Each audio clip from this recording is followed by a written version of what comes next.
In this video, we'll look at what's new in Descript Storyboard version 60. Welcome to this video. My name is David and I hope you're well wherever you are around the world. Now, let's look at the changelog, and it's right here. So there's a recorder countdown and it's a 3-second countdown timer before recording starts to give users time to prepare.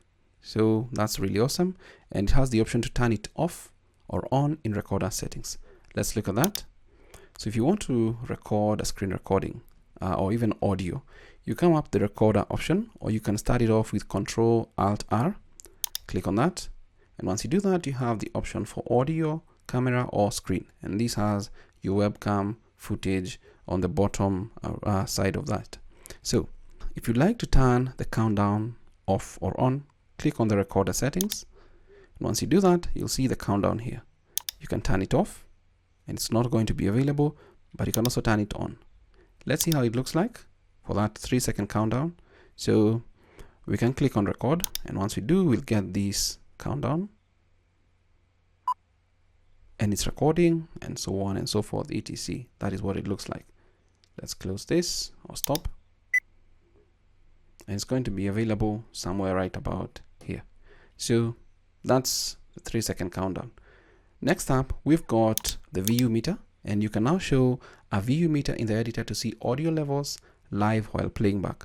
Just select view, toggle volume in timeline. So that's really awesome to have, and I'll go up to view, or this section here, view, and then scroll down to toggle volume in timeline, or press on Ctrl-Alt-U, click on that, and once I click on that, you'll see something new right about here.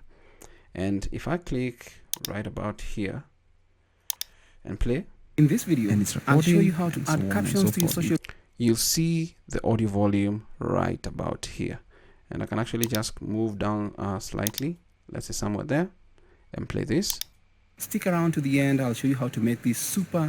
You can see what your levels look like, and you can adjust, but I wish that it was possible to just click on it, like double click on it and pull up the VU meter and just adjust the volume, or if double clicking on it takes you into the audio section where you can manage the audio levels right in there.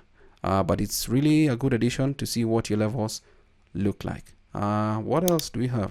We've got some quality of life improvements.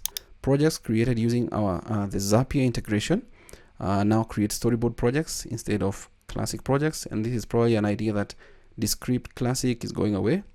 You can also now include or remove layers or clips from the script from the context menu in the timeline. They've also updated the spacing in the script to make it easier to tell speaker labels and paragraphs apart. I think I've noticed that, if I'm not mistaken. I believe this is what it looks like. Yeah, it looks something like that. So you can easily tell apart, this is a speaker, this is the transcript or the script itself. And then we've got the fixed a long-standing bug with remove download that waited up to 30 days to actually remove downloaded files from the project. So that is what is new in Descript Storyboard version 60. Most importantly, the recorder countdown and also the VU meter. And my suggestions on the VU meter, you can click on it, have it hover over here and see clearly what is going on. Maybe even click on it, sends you to like the audio editing options where you can adjust the volume to what you like. So that's it for this video. Until next time, stay safe and never stop learning. Thanks for watching.